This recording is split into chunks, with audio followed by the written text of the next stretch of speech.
Lahat ng sobra ay may hindi na idudulot na maganda sa buhay ng tao, lalo na pagdating sa relasyon.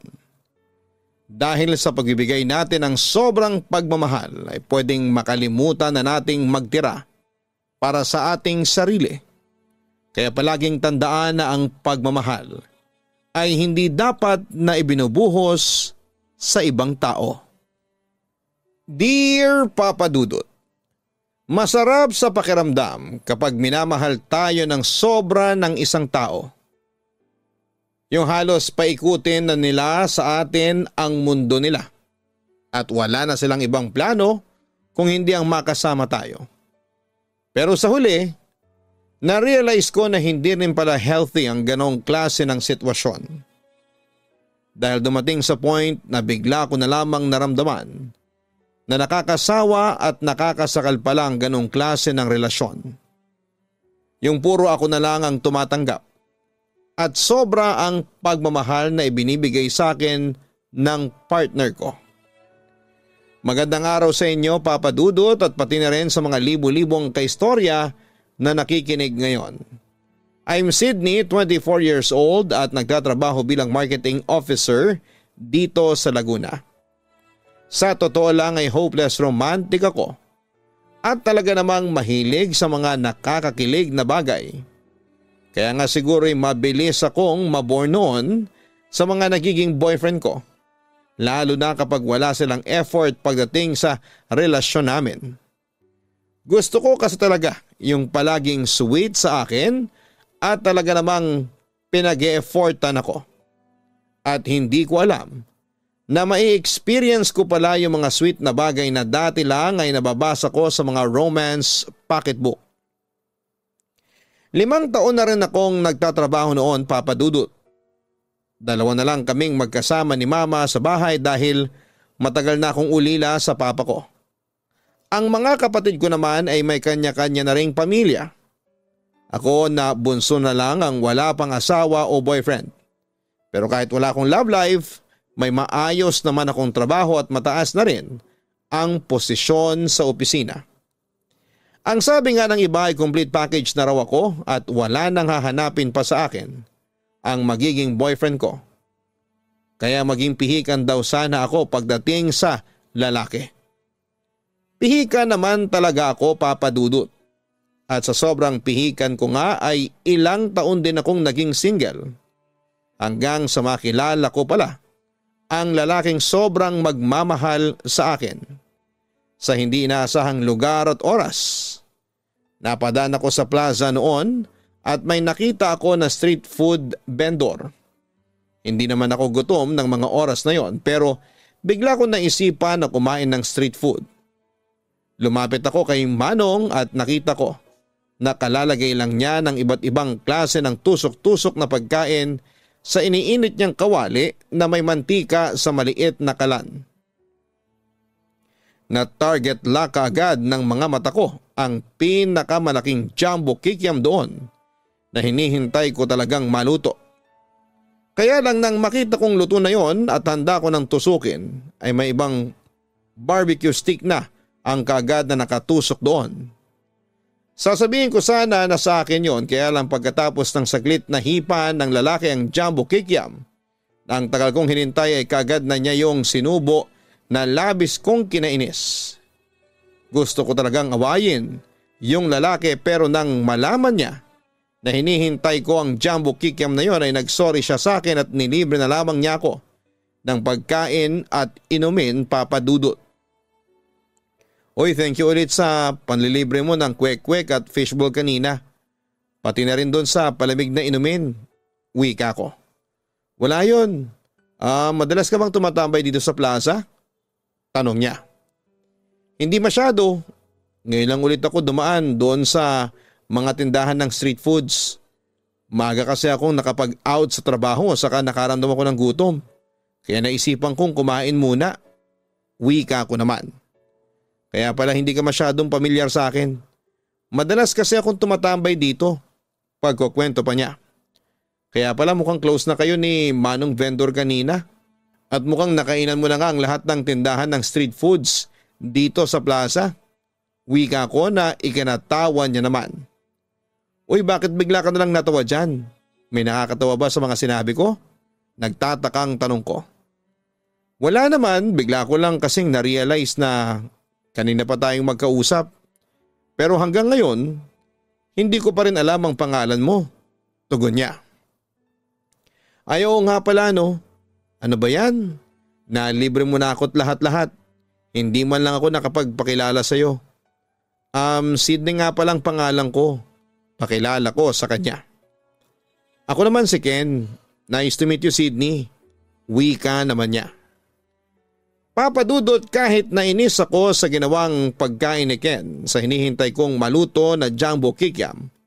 Nag-enjoy naman ako na kausap siya at kasama siya. Sabi ko nga saglit lang dapat ako noon sa plaza at uuwi rin kaagad pero napatagal ako. Kasi napasarap ang kwentuhan naming dalawa, Papadudot. Nagkapalitan na rin kami ng cellphone number at pangalan sa social media. Gusto nga rin niya sana kong ihatid pa uwi kaya lang wala naman siyang extra helmet kaya hanggang sa may sakayan na lamang ng tricycle niya ako na ihatid. Pero mula noon ay madalas na kaming magka-chat at minsan din ay video call ni Ken, Papadudot. Nalaman ko rin na hindi pala nagkakalayo ang pinagtatrabahuhan namin sa isa't isa. Kaya nagkaroon kami ng usapan na muli kaming magkikita.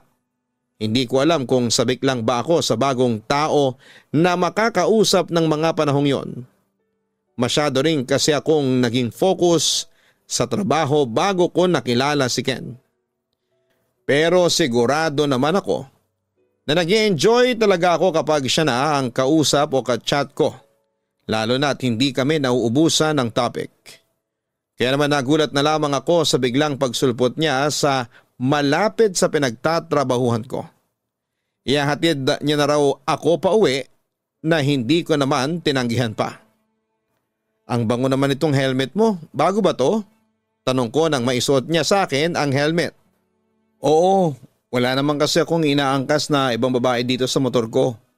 Kaya nang maisipan ko na sunduin ka dito sa opisina ninyo, bumili na ako ng extra helmet para sa iyo. Nakangiting tugon niya. Grabe naman. Talaga bang para sa akin tong helmet mo? Pagngiti ko. Oo kasi ikaw lang ang babaeng iangkas ko dito sa motor ko, Sydney. Tugon naman niya. Papadudot mula noon ay madalas na akong sinusundo ni Ken sa opisina namin at inihahatid pa uwi sa bahay. Pero bago kami umuwi ay dumadaan muna kami sa mga kainan para sabay na mag-dinner.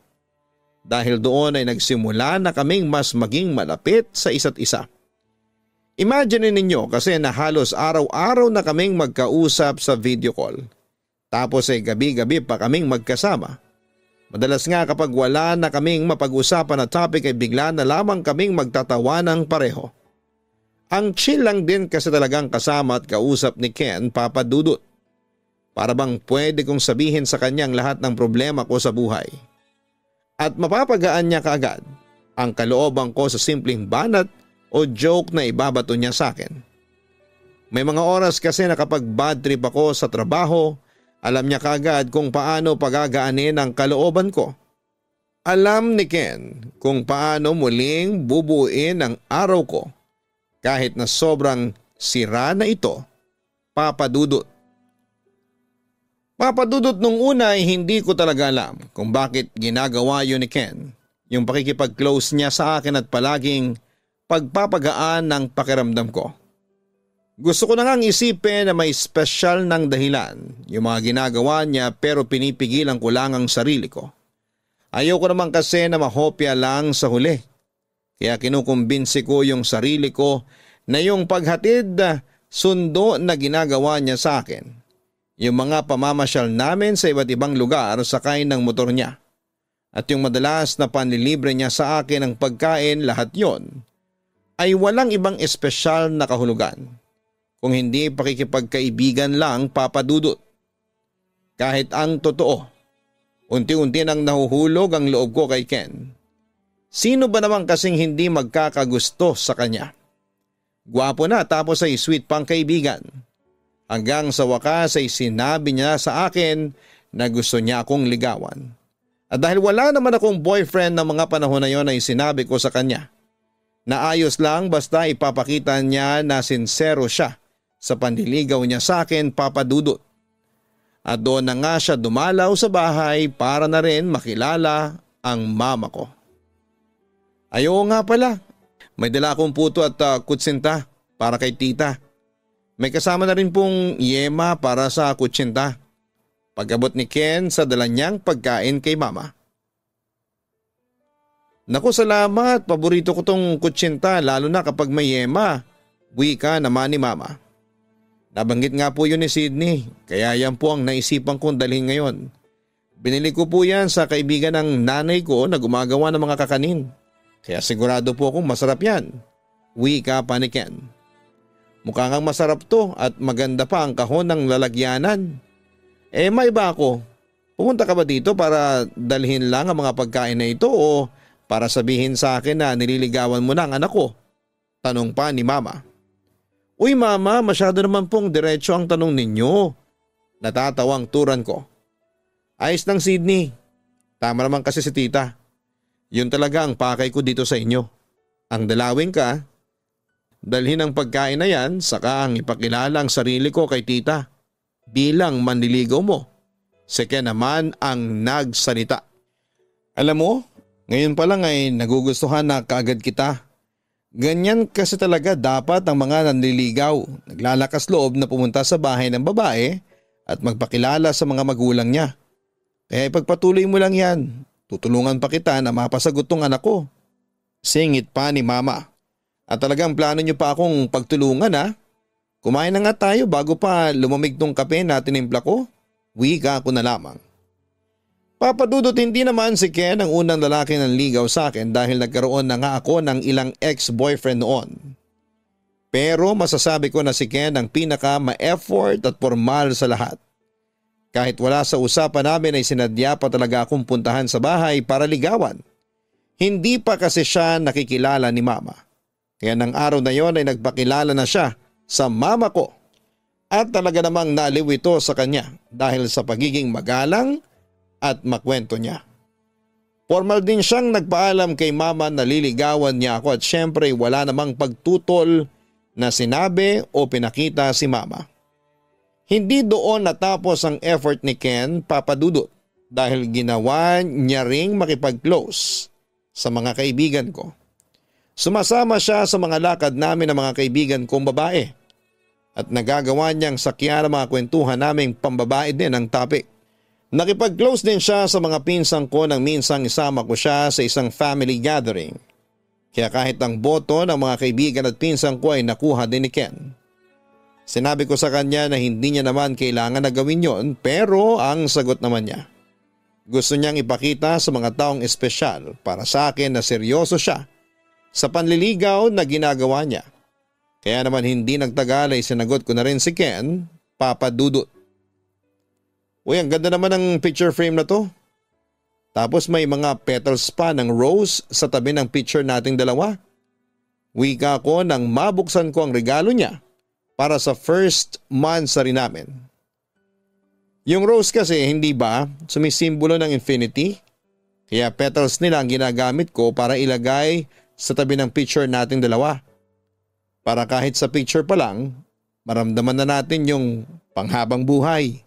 Ang sabi pa ni Ken. Grabe ka na talaga magpakilig, love. Wika ko.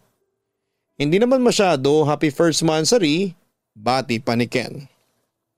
Happy first monthsary din. Sobrang effort mo para sa araw na to. Nahiya tuloy ako kasi planner lang ang niregalo ko sa iyo ngayon. Ang sabi ko sa kanya. Planner na palagi kong dadalhin kahit nasaan ako para maramdaman mo na kasama kita. Saka love, ang pagmamahal, wala naman talaga sa regalo yon. Maraming iba't ibang paraan para maiparamdam natin yung pagmamahal na yon sa isa't isa. Nagkataon lang na ganito ang sariling paraan ko. Kaya sana'y nagustuhan mo ang mga regalo ko at nag-enjoy ka sa gabi na ito, ang sabi pa ni Ken. Sobra love. Kung alam mo lang, isa na talaga to sa memory ko na forever kong ite-treasure, promise. Nakangiting tugon ko. Papadudot, naging sobrang romantic para sa akin ng first monthsary namin ni Ken. Ang sosyal ng restaurant kung nasaan kami tapos ang romantic pa ng ambience. Pakiramdam ko tuloy noon ay nasa isang romantic movie kami na kami mismong dalawa ang bida, kagaya ng sinabi ni Ken. Tapos ang lalim niyang magsalita. Parang bawat matamis na salitang lumalabas sa bibig niya ay napapakilig niya kaagad ako. Ganon palang pakiramdam kapag may romantiko kang karelasyon. Ipaparamdam niya sa iyo na ikaw ang pinakamagandang babae sa buong mundo. Hindi lang doon natapos ang pagiging romantic ni Ken, Papa Dudut. Iniisip ko pa nga lang noong una na sa umpisa lang siya magiging romantic at may effort. Pero kahit na sa mga sumunod naming monthsary o kaya sa ibang pang special event, na magkasama kaming dalawa ay grabe ang effort na ipinapakita at pinaparamdam niya sa akin. Madalas na may pa-surprise siya na mga bulaklak at malalaking stuffed toy sa bahay at opisina namin. Minsan niya na rin akong hinarana sa tapat ng bahay namin. Tapos isa-isa naming pinupuntahan ang mga lugar na kinekwento ko sa kanya na matagal ko nang gustong puntahan. Ganon siya ka-effort at ka-romantic na madalas ay hindi ko na rin masabayan, Papa Dudut. Papa Dudut, habang mas tumatagal ang relasyon namin ni Ken, ay mas lalo siyang nagiging sweet sa akin at romantic na boyfriend. Minsan kahit walang okasyon ay may pasurpresa pa rin siya sa akin. Yung tipong habang nakatambay lamang kami sa park at nagkwekwentuhan ay may mga bata na isa-isang lalapit sa amin at magbibigay ng mga rosas hanggang sa mga pinakadulo ay magbibigay naman sila ng stuffed toy na hawak para sa akin. Minsan din habang kumakain kami sa isang restaurant ay bigla na lang tutugtugin ang live band doon ang paborito kong love song at babanggitin nila ang pangalan ko at ang special message na mula sa boyfriend kong si Ken. Marami pa siyang mga pakulo na talaga namang nagpakilig sa akin, Papa Dudut. Para na nga siyang isang fictional character dahil sa sobrang pagiging romantiko niya. Ayun nga lang, hindi ko talaga masabayan ang ginagawa niya. Kasi ako naman yung tipo na hindi masyadong marunong mag-effort. Kaya sa relasyon naming dalawa, ako ang mas madalas na tumatanggap ng espesyal na pagmamahal at effort mula sa kanya, Papa Dudut. Grabe, ang dami na naman itong pinadalang pagkain ni Ken para sa lunch ko. Share tayo ha, kasi hindi ko mauubos lahat to. Wika ko sa katrabaho kong si Laika. Ayun o, salamat, ang sweet talaga ng boyfriend mo. Ang lakas makatanggal ng stress sa trabaho. Sana lahat may ganyang kasweet na boyfriend. Wika niya. Hindi rin, tugon ko. Anong ibig mong sabihin na hindi rin? Hindi nakakatanggal ng stress sa trabaho yung boyfriend mo? O hindi talaga siya sweet para sa'yo? Pagtataka niya. Sweet naman si Ken. Saka kahit paano, nababawasan ang stress ko ng dahil sa kanya. Kaya lang kasi minsan parang sumusobra na siya sa pagiging romantic niya. Wika ko. Oh, ano namang problema doon kung nasobrahan siya sa pagiging romantic? Yung ibang lalaki nga dyan walang ka-sweet-sweet sa katawan nila. Hindi gaya ng boyfriend mo. Napapailing na sabi pa ni Laika. Ay na nga ang problema. Sa sobrang sweet ni Ken parang hindi na normal yung relationship namin. Every month rin namin kung ano-anong regalong ibinibigay niya sa akin. Tapos sa mamahaling restaurant pa kami kumakain. Kahit pagod siya sa trabaho niya, susunduin pa rin niya ako dito sa opisina para ihatid sa bahay. Tapos ang hilig pa niya sa mga pakulo at sorpresa. Basta masyado nang ma-effort na hindi ko na halos masabayan. Pagkukwento ko. Alam mo, ikaw masyado mong pinoproblema yung mga bagay na hindi mo naman dapat ginagawang issue sa inyo ni Ken. Ang swerte mo nga kasi yung ibang babae pinoproblema yung mga boyfriend nilang mahilig sa chicks o kaya walang time sa kanila. Tapos yung boyfriend mo, feeling mo na sobrahan lang sa pagiging sweet, ginagawa mo na kagad na big deal. Kung ako sa'yo, Laika, i-appreciate mo na lang yung pinakikitang effort ni Ken. Kasi sobrang bihira lang ang lalaki na kagaya ng boyfriend mo. Ang sabi naman niya. Sa totoo lang, Papa Dudut, ay feeling ko noon ay parang hindi na masyadong normal ang relasyon namin ni Ken. Tapos ayun nga, madalas na nagigilty na ako kasi sobrang sweet niya para sa akin. Tapos ay hindi ko pa masyadong masabayan yung ginagawa niyang effort.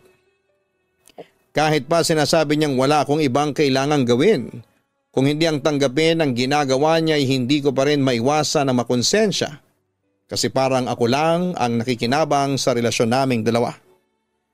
Kasi ako lang ang tumatanggap ng tumatanggap. Sa isang relasyon kasi, Papa Dudut, di ba dapat ay may give and take na nagaganap? Yung tipo na pareho kayong nagbibigay at tumatanggap. Dapat ay pantay ang ginagawa ninyong effort para sa isa't isa. Kaya napapaisip na talaga ako noon. Normal pa rin ba sa isang relasyon na halos isa na lang ang nagbe-benefit? At yung isa ay walang ibang ginawa kung hindi ang magbigay na lamang ng magbigay. At dahil sa effort na ginagawa ni Ken ay hindi ko tuloy maiwasan na magsimulang makaramdam ng pagka-bore sa relasyon naming dalawa. Totoo pala yung naririnig ko dati na nakakaumay din talaga sa panlasa ang sobrang tamis ng mga pagkain. Dahil dumating ako sa point na parang nauumay na ako sa pagiging romantiko ng boyfriend kong si Ken. Hanggang sa sumapit na nga ang first anniversary ng relasyon namin. Inaasahan ko nang may pakulong sorpresa siya sa akin sa araw na yon. Ang hindi ko inaasahan, yung tipuhin niya ang ilan sa mga taong mahalaga sa buhay ko sa isang restaurant. At doon siya ay bigla na lamang nag-propose ng kasal, Papa Dudut. Siguro iniisip mo ngayon na masyado pang mabilis para sa atin ang lahat dahil isang taon pa lamang ang relasyon natin, pero gusto kong malaman mo na hindi nagbabago ang nararamdaman ko para sa iyo. Na kahit kailan ikaw lang ang gusto kong piliin at mahalin ng puso ko. Sorry kung masyado kong pabigla-bigla at parang namumuwersa na ako ngayon. Pero ikaw lang talaga ang nag-iisang babae na gusto kong iharap sa altar. Ikaw lang ang nakikita ko na gusto kong makasama ko sa panghabang buhay. Ang wika pa ni Ken. Ken, tama na. Nahihirapang sabi ko. Sydney, please. Pakasalan mo ko. Hindi ko na kasi talaga ma-imagine ang buhay ko na hindi ka kasama. Hindi ko na alam kung paano ang future nang wala ka. Basta ang sigurado lang ako, gusto na kitang pakasalan, ang sabi naman niya. Ken, wag naman sana tayong magmadali. Hindi sa iyo kung pakasalan ka, pero sa'yo na nanggaling na medyo pabigla-bigla ang mga plano mo. Wika ko. Pero dun din naman tayo papunta, hindi ba? Magpapakasal din tayo. Giit niya. Oo, pero hindi natin kailangan madaliin ang lahat. Seryosong bagay ang pagpapakasal na dapat ay pinag-iisipan at pinagpaplanuhan natin ng mabuti. Ken, marami pa akong plano para sa sarili ko. Marami pa akong gustong gawin at hindi pa kasama doon ang pagpapakasal. Ang sabi ko sa kanya. Ibig sabihin ay hindi ako kasama sa mga plano mo? Ganon ba yon, Sydney? Malungkot na tanong niya. Intindihin mo naman sana ako, Ken. Ayoko lang talagang madaliin ang lahat sa ating dalawa, lalo na sa relasyon na to. Marami pa tayong dapat na madiscover sa isa't isa. At magagawa natin yon kung hindi natin mamadaliin ang lahat sa relasyon natin. Hindi lang naman to para sa akin, para to sa ating dalawa. Kung mahal mo talaga ako ay maiintindihan at hihintayin mo hanggang sa maging handa na ako. Tugon ko sa kanya. Papa Dudut, hindi naman ganong karami ang mga tao na in-invite ni Ken ng araw na yon. Pili lang talaga at yung totoong malapit lang sa buhay ko. Pero ramdam ko na medyo napahiya siya ng tuluyan kung hindi nasagot ang tanong niya sa akin. Alam ko naman na espesyal talaga ang first anniversary para sa dalawang tao na magkarelasyon, pero dapat ba talaga na doon din gawin ang wedding proposal ng isang lalaki? Hindi ba dapat tulay yon para sa isang bagong simula na mas makikilala namin ang isa't isa? Hindi yung tatalo na lang kami bigla sa bagong yugto ng buhay namin at biglang magpapakasal. Gulong-gulo talaga ang isipan ko noon, Papa Dudut. Sigurado naman ako na mahal ko si Ken pero masyado akong nabilisan sa naging takbo ng relasyon naming dalawa. Masyado akong nabilisan sa mga plano niya para sa amin. Para bang hindi na ako makasabay sa takbo ng isipan at mga plano niya. Kahit 1 taon kaming magkarelasyon ay nandun pa rin ako sa stage na gusto ko pang mas makilala namin ang isa't isa. Sigurado kasi ako na may mga bagay pa kaming hindi na-discover sa mga ugali naming pareho. At mas okay na habang tumatagal ang relasyon namin, mas nakikilala namin ang mga ugali na yon. Pero ang gusto kasi ni Ken, mag-shortcut kaagad kami sa bagong stage na parang sa aming dalawa. Oo, nakakakilig yung ginawa niya na wedding proposal. Na hindi ko nga ma-imagine noon na pwede palang mangyari sa akin yon. Akala ko'y hanggang internet at pelikula ko lang yon mapapanood. Pero mangyayari rin pala yon sa sariling kwento ng buhay ko. Kaya lang siguro ay masyado talaga akong nabigla noon, Papa Dudut.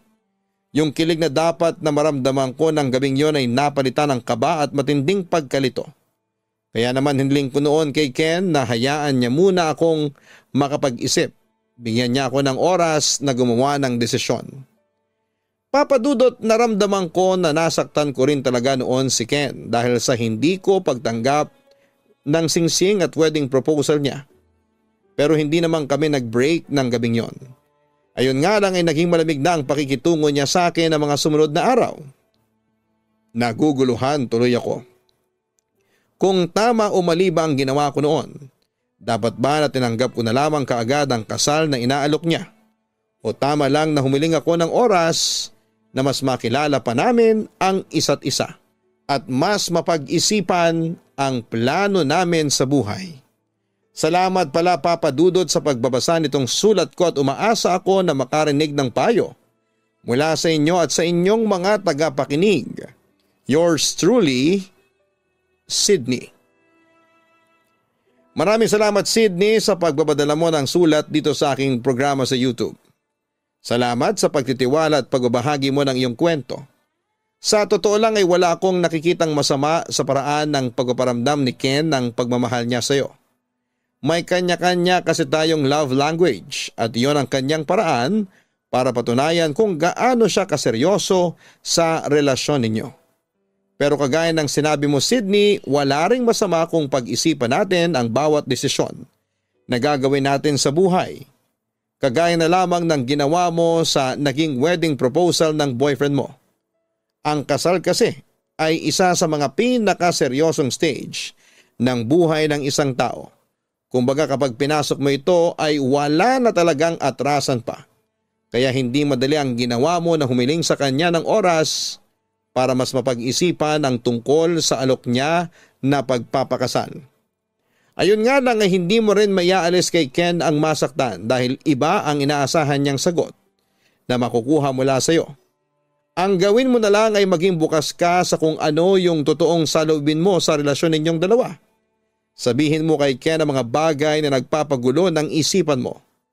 Ang isang relasyon kasi ay mas magiging matatag kung bukas ang dalawang tao sa saloobin ng bawat isa. Kaya huwag mong kimkimin at suluhin ang mga bagay na gumugulo sa isipan mo. Subukan mong sabihin at ipaintindi kay Ken ang totoong dahilan kung bakit hindi mo kaagad natanggap ang alok niya ng pagpapakasal. Na kailangan mo pa ng oras. Gusto mo pang i-enjoy ang relasyon ninyo at kailangan nyo pa na mas makilala ang isa't isa. Sigurado naman ako na maiintindihan ka niya. Lalo na kung seryoso talaga siya sa nararamdaman niyang pagmamahal para sa iyo. Para po sa lahat ng ating mga tagapakinig, hanapin po ang Kaistorya Horror YouTube channel para sa aming araw-araw na upload ng mga nakakatakot na kwento. Again, ang inyo pong isusubscribe ay ang channel na Kaistorya Horror. Ang link po niyan ay nasa suggestion ng channel na ito. Ganon din ang Gianna Vlogs, our weekly family vlogs. Sana po ay makilala nyo kami ng mas personal sa pamamagitan po ng pagsusubscribe ninyo sa Gianna Vlogs. Dear Papa Dudut, tawagin niyo na lamang po ako sa pangalang Ian. Bunso ako sa magkakapatid. Si Ate Gia, yung panganay sa amin, may trabaho na siya noon. Si Kuya Lex naman ay mas matanda siya ng 4 na taon sa akin. Dati noong bata kami, si Kuya Lex lang ang laging kasama ko, lalo na sa mga laro at kung ano man. Wala kasing ibang lalaki sa bahay kundi siya lamang, kaya kami talaga yung parang partners in crime. Si Mama may online business siya, nagbebenta siya ng mga gamit na pampaganda. Parang may mga produkto na ginagamit sa katawan. Magaling si Mama sa marketing kaya laging may dumarating na order sa bahay. Si Papa naman ay nagtatrabaho siya sa abroad kaya malayo siya sa amin. Pero kahit malayo siya ay parang andyan pa rin siya sa buhay namin. Palagi niyang tinitiyak na kumpleto ang pangangailangan namin. Kaya kahit may mga pagkakataon na hindi kami kumpleto ay especially tuwing may mga importanteng okasyon, parang feel namin ay nandun pa rin siya, Papa Dudut. Hindi ko makakalimutan yung mga araw na kahit malayo si Papa, basta magkakasama kami ng pamilya ko ay parang lahat ay okay lang. Masaya kami kahit walang nanay at tatay sa bahay. Kasi si Mama kahit busy siya sa negosyo, palagi nandun para sa amin. Tapos si Kuya Lex, siya yung parang magulang ko. Si Ate Gia kahit minsan wala sa bahay ay okay lang. Nakakausap pa rin namin siya kahit pa busy sa kanyang trabaho. Alam mo Papa Dudut, tuwing nagdiriwang kami ng mga espesyal na araw sa buhay namin, lalo na yung birthday ko, doon ko talaga nararamdaman yung saya at kasiyahan ng pamilya ko. Yung simpleng handaan kahit walang masyadong magarbong handa. Basta magkakasama kami. Malaking bagay na yon para sa amin. Naalala ko pa yung birthday ko noong mga bata kami. Nandyan si Mama, si Kuya Lex, si Ate Gia at ako. Siyempre simple lang, pero puno ng tawanan at kwentuhan. Ang saya Papa Dudut kasi kahit na hindi kompleto ay masaya pa rin kami. Si Kuya Lex na parang magulang ko, siya yung laging nagpapatawa sa amin. Si Ate Gia tahimik lang pero kapag nagsalita ay laging may wisdom na parang mas matanda siya sa edad niya. Si Mama naman ang buhay ng lahat. Siya yung nagbibigay sigla sa aming tahanan. Sabi ni Mama noong time na yon, pagkatapos niyang ipanganak ako, nung una daw ay ang hirap, lalo na nang umalis si Papa para magtrabaho sa abroad. Pero hindi siya nagkaroon ng sama ng loob kay Papa. Hindi ko rin alam kung paano niya nakayanan yon. Kasi magkaibang mundo yung kinasanayan nilang mag-asawa at yung buhay na merong kami noon. Hindi kami mayaman pero wala akong naramdamang kakulangan. Siguro dahil si Mama kahit na nag-aalaga sa akin at nag-aasikaso sa bahay, hindi namin naramdaman na malayo si Papa. Siguro yun din yung reason kung bakit walang naramdamang lungkot sa buhay. Kasi alam kong kahit malayo si Papa ay nandun ang pagmamahal ni Mama at ng mga kapatid ko. Siguro hindi ko pa na-realize noong bata ako kung gaano kalaki yung sakripisyo ni Papa at ni Mama, pero ngayon ay naiintindihan ko na. Kaya tuwing birthday ko, ang saya ko kasi halos wala akong inaalalang problema. Kahit simple lang basta magkakasama tayo, sabi ni Mama tuwing may handaan. Puno pa rin kami ng pagmamahal, kaya siguro ay hindi ko naisip na kailangan pa ng malalaking bagay. Basta nandyan si Mama at si Kuya Lex ay okay na ako. Tinutulungan ako ni Kuya Lex mag-set up ng mga pagkain at decorations sa bahay. Hindi ko rin akalain na habang lumalaki ako ay mas lalo pa silang nagiging malapit sa akin. Kahit sa mga simpleng bagay, puro tawanan lang. Si Ate Gia, on the other hand, ay medyo malayo na noon.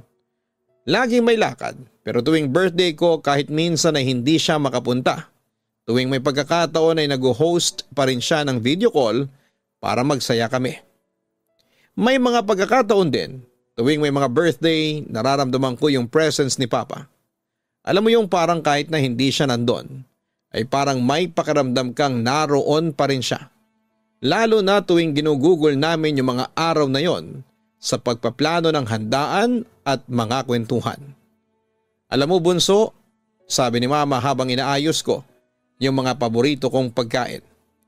Dahil ikaw yung bunso, malaki ang place mo sa buhay namin. Walang pwedeng magpabago ng love namin sa'yo. Tinutulungan nila ako sa bawat aspeto ng buhay ko.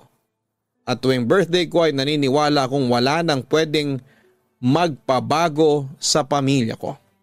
Wala akong nararamdamang ibang bagay kundi pagmamahal at kasiyahan. At sa kanila ko naisip na mas mahalaga pa sa lahat ng bagay sa mundo ang pagkakaroon ng magandang samahan sa pamilya. Papadudot nung 4th year high school ako, sa wakas ay umuwi na si Papa. At nang umuwi siya ay medyo mahirap din kasi nga ay sanay na akong hindi siya nandyan. Kaya may mga adjustment na kailangang gawin. May mga araw pa nga na nandun siya sa bahay at nakabantay pa sa oras ng pag-uwi ko. Para bang biglang may pressure na ako ng mga oras na yon kung ano ang oras na dapat kong pag-uwi. Hindi ko pa yon masyadong nararamdaman noon. Kasi nasanay na ako sa routine namin na si mama lang yung magtatanong kung anong oras ako uuwi. Pero nagbago ang lahat dahil nandun si Papa physically at para bang lahat ng galaw ko ay tinututok ng mata niya. One time after school ay nagkwento ako kay Kuya Lex na mga bagong barkada ko. Nagmamadali akong umuwi kasi nga ay gusto kong makipagkwentuhan sa mga kabarkada ko sa kanto. Biglang nag-appear si Papa. Nasa labas na siya ng pinto at nakita ko siyang may hawak na bag. Hindi ko alam kung may plano ba siyang maglakad sa amin. Pero bigla niya akong tinawag. Sinabi niya na samahan ko raw siyang pumunta sa mall. Bumili kami ng bagong gamit ko at nung unay nahihiya pa ako na pumili ng gusto kong ipabili sa kanya. Ramdam ko na napansin niya ang pagkailang ko sa kanya. Naisip ko rin noon na baka magtampo siya kasi hindi ko siya masyadong naaalala. Kasi noong wala siya I was free. Hindi ko siya iniisip. Pero noong andyan siya ay parang ang bigat ng presyon. Parang si Papa, hindi ko siya makakasanayan bilang daddy na hindi ko kasama sa bahay dati. Naisip ko na baka gusto lang niyang matutunan ko na mag-adjust. Pero masarap rin naman yung walang gaanong pressure sa bahay. Hindi ko alam kung bakit pero nang mga sumunod na araw ay medyo okay na rin. Nasanay na ako na nandyan si Papa sa bahay at kahit minsan ay may pagkailang pa akong nararamdaman. Parang biglang nagkaroon ng bagong level ng pagtanggap sa kanya. Hindi ko man noon naisip pero siguro ay mas magaan na rin ngayon. Saka si Papa hindi naman siya gaanong kahigpit o kasungit talaga.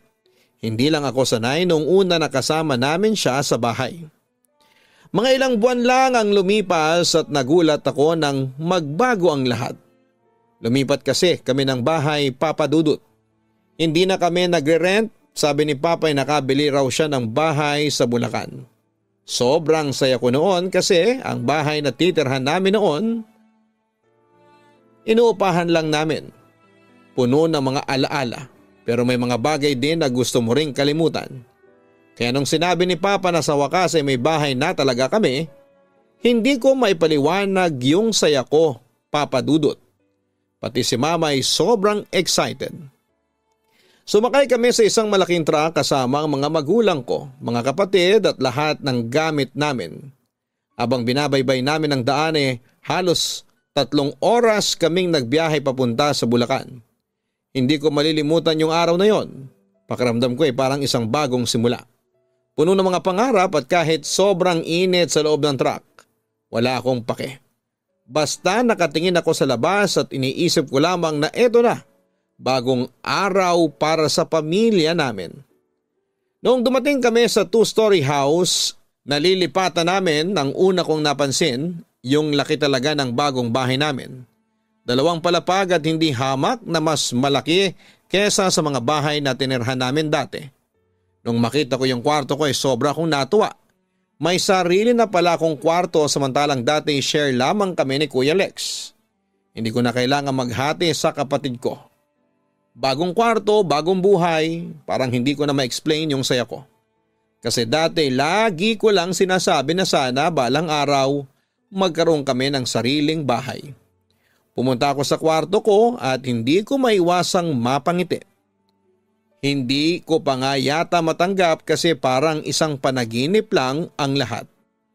Pero may isang bagay akong napansin sa bahay na yon na hindi ko maiwasang magtaka.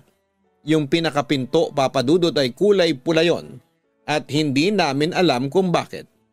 Hindi ko naman yon gaanong iniisip noong una pero nang dumating kami sa bahay at nakita ko yung pinto, tumigil akong sandali. Medyo nakakatakot yung itsura ng pinto at parang may something na kakaiba sa kanya. Hindi akma sa kabuuan ng bahay. Ang ganda ng bahay, pero yung pinto, hindi ko alam kung bakit ganon ang kulay.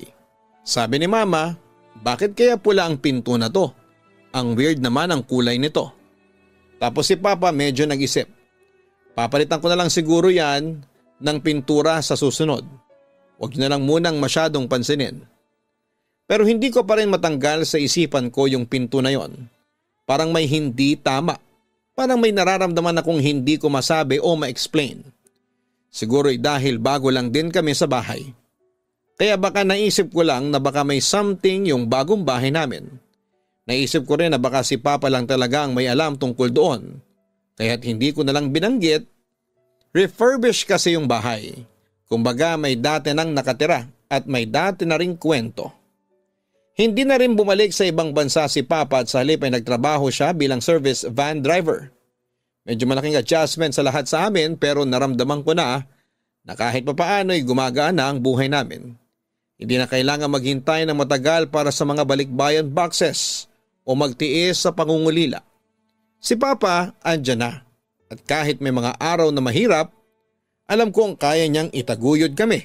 Si Mama naman ay patuloy pa rin sa online business niya.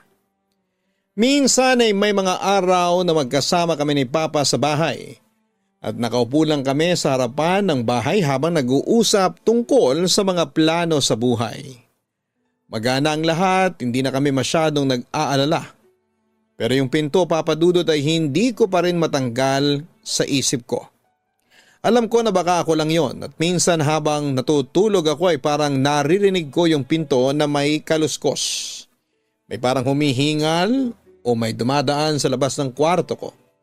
Siguro nga ay imahinasyon ko lang pero may ilang pagkakataon na yun na lang ang natatandaan ko. Yung pinto at yung tunog sa gitna ng gabi. Sa kabila ng lahat ng yon ay patuloy pa rin ang buhay namin, Papa Dudut. Natuto kaming mag-adjust ng magkasama sa bahay na matagal naming pinangarap. Yung mga simpleng bagay, nagpapasalamat kami sa araw-araw kahit na may mga hindi may paliwanag na pangyayari. Pinipilit naming magpursige at maging masaya. Pagkalipas ng ilang linggo, Papa Dudut, ay parang okay na ang lahat. Nakasanayan na namin ang bagong bahay, masaya kami at parang unti-unting gumagaan ang buhay namin. Si Papa, hindi na siya kailangang magtrabaho sa ibang bansa kaya kasama na namin siya sa bahay. Mas madalas kaming magkasama at parang bumalik ang normal na takbo ng pamilya namin. Masaya, magaan at walang problemang malalaki. Pero may mga nangyaring hindi ko rin maintindihan. Mga bagay na minsan ay mahirap i-explain. Sa mga simpleng pagkakataon lang nangyayari. Minsan noong unang linggo namin sa bahay ay nagising ako isang gabi. Hindi ko matandaan kung anong oras pero madilim na madilim pa. May narinig akong mga malalakas na tunog mula sa ibaba. Nasa second floor kasi ang kwarto ko. Para bang may mga nagbabagsakan at nababasag na mga gamit tapos ay parang may mga sigawan pa na hindi pamilyar na boses. Gulat na gulat ako. Parang may kasunod pa na malalakas na kaluskos. Napabalikwas na ako mula sa kama ko tapos ay biglang bumangon habang may kaba sa dibdib ko. Tumayo na ako at dahan-dahan kasi parang may nangyayaring hindi ko maintindihan. Lumalakas ang sigawan. May mga taong nag-aaway at may mga boses na hindi ko nakikilala. Sigurado ako na may mga tao sa ibaba ng bahay namin pero hindi ko alam kung sino sila.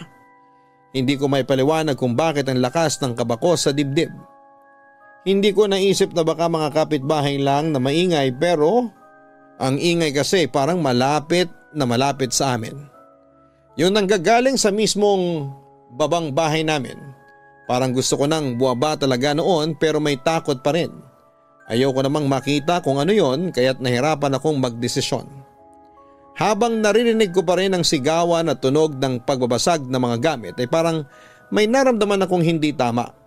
Hanggang sa maya-maya, bigla na lang tumigil ang lahat. Nawala yung sigawan. Hindi ko na naririnig yung mga basag na gamit. Bawat kanto ng bahay ay tahimik. Nanginginig pa rin ako pero hindi ko na kayang magpigil. Hindi ko na kayang maghintay pa. Alam ko na may kailangan akong malaman kaya't dahan-dahan akong bumangon mula sa kama at inisip ko saan kaya galing yung mga ingay na yon.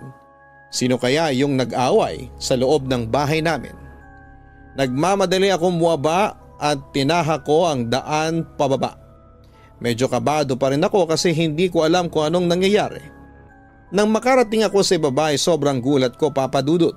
Walang tao sa sala, parang walang tao sa kusina. Wala ring mga basag na gamit at naisip ko na hala ano yun? May naganap bang kalokohan dito o baka may mga magnanakaw lang na pumasok? Halos matulala ako sa pag-aakalang baka may nararamdaman akong masama. Pero may humawak sa balikat ko. Dahil sa gulat ko ay napaigtad ako at muntik nang mapasigaw sa gulat. Pero nung tinignan ko kung sino yon ay nakahinga ko ng maluwag nang makita ko na si kuya ko pala ang tumapik sa akin. Buwisit talaga, nasabi ko pa sa sarili ko. Bakit ba bigla na lang may nanggugulat? Tinanong ni kuya, ano bang ginagawa mo dito? Bakit ka nandito sa kusina? Hingal na hingal akong sumagot sa kanya. Kuya, may narinig kasi akong ingay dito kanina. May nag-aaway yata, nagsisigawan tapos nagbabatuhan pa ng mga gamit. Tugon ko habang ginagalang paningin ko sa paligid. Nag-alinlangan pa ako kung itatanong kay kuya kung narinig ba niya yung mga ingay. Pero hindi ko na natiis kaya tinanong ko pa rin siya. Kuya, wala ka bang narinig na kahit na anong kakaibang ingay? Tumingin siya sa akin ng diretsyo ang sagot. Wala naman, nagising lang ako kasi nauuhaw ako kaya bumaba ako. Nagulat ako. Paano nangyari na ako lang ang nakarinig ng mga sigawan at mga pagbasag ng gamit? Naisip ko pa na baka dahil lang sa lalim ng tulog ko, baka panaginip lang ang lahat. Pero nag-alangan pa rin ako. Matapos ang ilang sandali umakyat din si kuya at hindi na ako pinakialamanan. Ang bilis niyang maglakad at parang walang nangyari at halatang wala talaga siyang narinig. Lumipas sa mga araw at madalas ko na ngang marinig ang mga ingay na parang may nag-aaway mula sa ibaba. Ang weird lang kasi wala talaga akong nakikitang tao o kahit na anong senyales na may nag-aaway. Mga boses lang na nagmumula sa ibaba kahit na wala namang ibang tao sa bahay. Papa Dudut, marami ring nangyari sa pamilya namin mula nang lumipat kami sa bahay na yon. May mga pagbabago na hindi ko inaasahan. Pero sabay-sabay na parang nakatakdang mangyari ang lahat. Si ate na dati medyo kalmado lang ay parang naging mainitin ang ulo kapag nasa bahay siya. Minsan ay walang dahilan tapos ay biglang nagagalit na lang. Si kuya naman ay nabuntis ang girlfriend niya. Kaya ayon nag-decide silang doon na lang tumira sa amin. Tapos nagkakaroon pa ng mga alitan. Yung mami at daddy ko na nagsisimula sa maliliit na away. Hindi pa naman kami ganoong kayaman kaya't madalas na nagtatalo sila tungkol sa gastusin sa bahay. Parang walang katapusang diskusyon na nagiging dahilan ng hindi pagkakasunduan. Parang nagiging magulo na ang lahat sa loob ng bahay namin. Pero alam mo Papa Dudut, nang dahil sa mga nangyari na yon ay naging matigas ang ulo ko at mas madalas na akong umuwi ng madaling araw galing sa barkada. Hindi ko na talaga maiwasang maglakwatsa at minsan ay may mga pagkakataong gusto kong lumayo para lang hindi marinig ang mga away nila. Pero isa lang ang naisip ko, gusto ko lang makalimot at makahanap ng sariling kaligayahan mula sa mga kabarkada ko. Isang gabi pagkatapos ng ilang rounds ng alak ay umuwi ako ng medyo lasing. Nakakatawa nga kasi alam ko naman na pagpasok ko ng bahay ay siguradong magagalit si mami pero I didn't care. Nang papasok na ako sa bahay sa pulang pinto ay naramdaman ko yung kaba sa dibdib ko. Para bang may mali. Nagtataka ako kasi pagpasok ko ng sala ay hindi ko nakita yung mga usual na tao sa bahay. May ibang pamilya sa loob ng bahay namin. Hindi ko naisip na may iba pa pala kaming bisita kaya sobrang nagulat ako. May isang babae na binabato ng pinggan yung lalaki. Parang galit na galit. Ang weird pa kasi yung pinggang tumatama sa pader at nababasag kasi naiilaga ng lalaki. Nakita ko pa yung dalawang bata na umiiyak sa hagdanan habang nakatingin sa dalawang tao na parang mga magulang nito. Hindi ko talaga maintindihan kung anong nangyayari pero hindi ko na kayang magpigil kaya't nilapitan ko pa ang mga nangyayari. Habang tinitingnan ko yung babae at lalaki na parang hindi ako nakikita, sobrang gulat ko sa mga sumunod na mga nangyari. Nakita ko yung lalaking lumapit siya sa babae at bigla siyang sinabunutan. Sinigawan niya ito. Minura bago sinaksak niya sa leeg ang babae. Napanganga na lamang ako sa takot. Pero hindi pa doon natapos ang nangyari. Kasi nakita ko rin yung lalaki at nilapitan pa yung dalawang batang umiiyak at sinaksak din niya yung dalawang walang muwang na bata. Ang sakit sa mata at sa puso ng mga nakikita ko na yon. Parang pinipiga ang puso ko sa kirot. Hindi ko na alam kung anong dapat kong gawin at parang may sumabog na kaba sa dibdib ko. At ang pinaka nakakatakot sa lahat ay may narinig pa akong bigla na lang tumatawa. Bigla akong napalingon sa kung saan nanggagaling ang mga tawa na yon. Hindi ko alam kung anong nangyari sa katawan ko. Pero nakita ko yung lalaki na may mahabang sungay at pula ang balat. Hindi ko na kayang mag-isip ng matino pero naririnig ko pa rin yung mga sigaw ng lalaki at papatayin ko kayong lahat. Kayong lahat ng pamilya mo. Napaupo na lamang ako sa sahig at halos maiyak ako sa sobrang takot. Gusto ko na lang tumakbo pero hindi ko magawa dahil nanigas ang mga binti ko. Nanginginig ang katawan ko at parang ang bigat ng pakiramdam ko. Hanggang sa biglang naramdaman ko na may sumasampal sa aking pisngi. Nang muling magbukas ang mga mata ko ay nakita ko na lamang si Mami sa harapan ko. Napansin niya siguro na para akong natulala o nagulat kaya't nagtaka siya at tinanong ako. Ano nangyayari sa'yo? Bakit ka sumisigaw? Halos panawan ako ng ulirat pero pilit na pinatatagang sarili ko. At iniisip na baka lahat ng nakita ko ay panaginip lang, Papa Dudut. Pero sa isipan ko ay paano kung hindi? Wala akong lakas para magpaliwanag sa kanila at hindi ko kayang sabihin kung anong nangyari o mga nakita ko. Baka isipin nilang baliw na ako. Umiling lamang ako at tinulungan nila ako na makatayo. Sabi ko sa sarili ko ay baka hindi naman sila maniwala sa akin. Kaya hindi ko na lamang sasabihin kung ano ang mga nakita ko. Sa mga sumunod na araw ay hindi ko pa rin matanggal sa utak ko yung iyak na mga bata.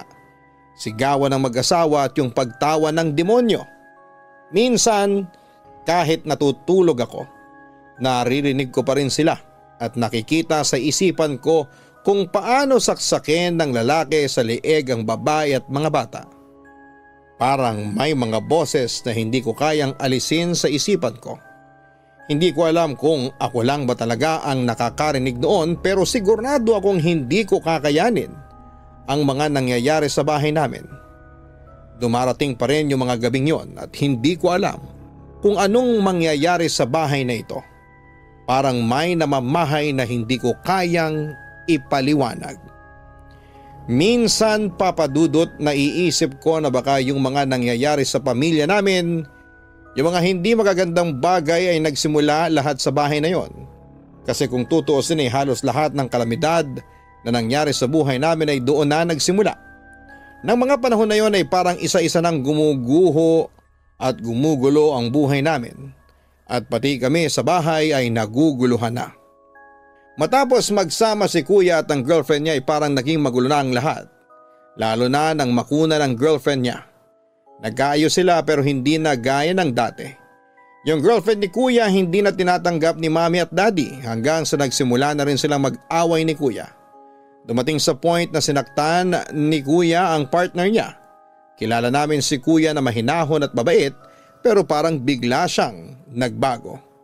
Ang pinaka nakakatakot, Papa Dudut, habang tinitignan ko yung eksena kung paano saktan ni Kuya ang partner niya, ay may nakikita akong lalaki sa likod ni Kuya.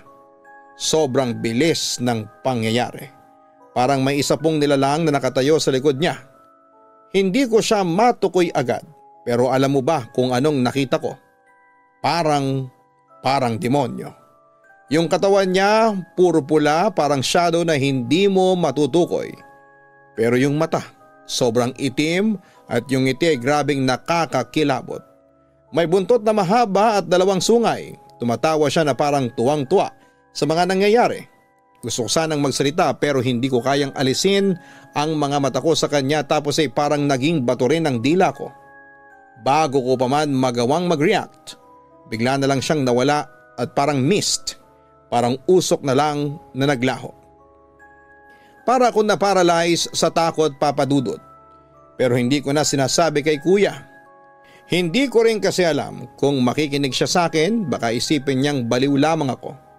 Pero alam mo ba, hindi pa doon natapos ang lahat. Matapos yon ay nagpatuloy ang mga problema sa bahay. Si Kuya naging malungkot at hindi na siya kasing saya. Yung girlfriend niya nahulog sa ibang tao, kaya nakipaghiwalay siya kay Kuya. Ako na lang yata ang naiwan sa pamilya namin, kaya lahat ng paghihirap ako na lang din ang sumasalo.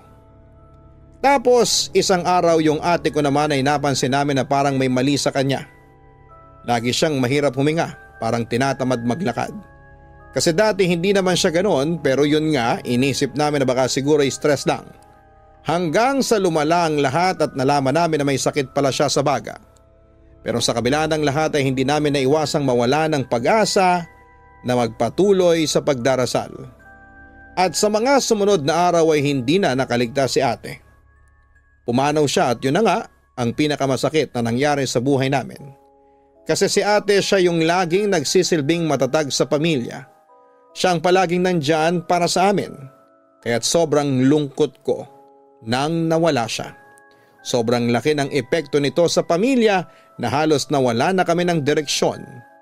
Ang pamilya namin ay parang walang rason na magpatuloy. Napakasakit, Papa Dudut. Ang sakit talaga. Minsan iniisip ko kung sa bahay ba talaga nagsimula ang lahat ng kamalasan. Kasi parang sa bawat sulok ng bahay na yon ay may kakaibang pakiramdam. Kahit malayo ako ay parang may naririnig akong mga sigaw at iyak. Iyak ni ate, iyak ng mga bata, at sigawan ng mag-asawa. Lahat ng nangyayari sa amin ay parang may koneksyon sa bahay na yon. Parang may umaabot na mga kamay na hindi ko nakikita. At ang nakakatakot, Papa Dudut, minsan ay naisip ko na baka hindi lang kami ang apektado. Baka may iba pang tao na dati nang tumira sa bahay na ito.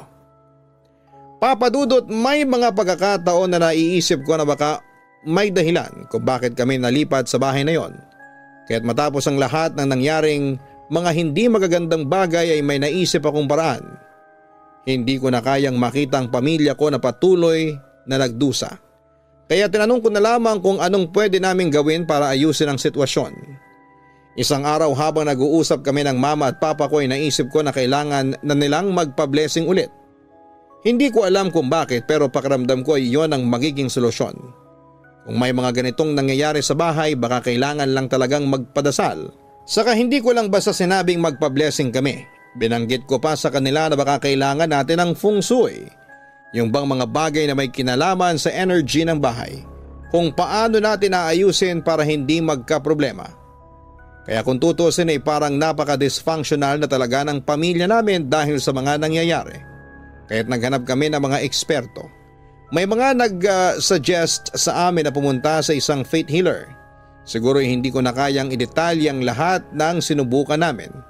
Pero sa mga ganitong pagkakataon ay parang nawawala ang lahat ng takot at ang tanging gusto ko na lang ay magpatuloy ang buhay namin ng mas magaan. Sinubukan namin, Papa Dudut, ang lahat. Yung faith healer na tinawag namin, akala ko ay puro biro lang. Pero nung nandyan na siya sa bahay, iba pala yung epekto. Parang lahat ng enerhiya sa paligid ng bahay ay bigla na lang nagbago. May kasama ding dasal o ritual na ginagawa nila para mapalakas ang aura ng isang lugar. Hindi ko na rin alam kung paano, pero yung mga sigaw at iyak na naririnig ko sa gabi, yung mga animoy halakhak ng demonyo ay parang medyo nawala. Hindi ko alam kung epekto lang ng faith healer o kung may pagbabago lang talaga. Pero para sa akin ay magana ang pakiramdam ko pagkatapos noon. 1 taon pa ang lumipas at kahit paano ay naramdaman ko na may kaginhawahan na sa buhay namin sa bahay na yon. Kung dati sobrang gulo at ang hirap gumalaw sa mga nangyayari sa paligid, ngayon ay medyo napapansin ko na may kaunti ng peace sa loob ng bahay. Hindi ko pa alam kung talagang okay na ang lahat, pero kung tutuusin, Papa Dudut, ang dami ng mabuting nangyari sa pamilya ko simula nang magpa-blessing kami at magsimula ng mga hakbang para ayusin ang lahat at kahit papaano ay mukhang nawala na rin yung mga kakaibang nangyayari sa bahay. Hindi ko alam kung kami lang ba ang nakaramdam ng pagbabago o kung may mga bagay na unti-unting nawala na lang din talaga. Maraming salamat sa pakikinig sa kwento ko, Papa Dudut, at hindi ko na alam kung anong darating pa. Pero sana'y tulad ng pamilya ko ay matutunan rin nilang magpatuloy kahit pa may mga nangyaring hindi maganda. Iba na siguro ngayon at sana'y magpatuloy ang magaan na buhay namin sa bahay na yon. Lubos na gumagalang, Ian.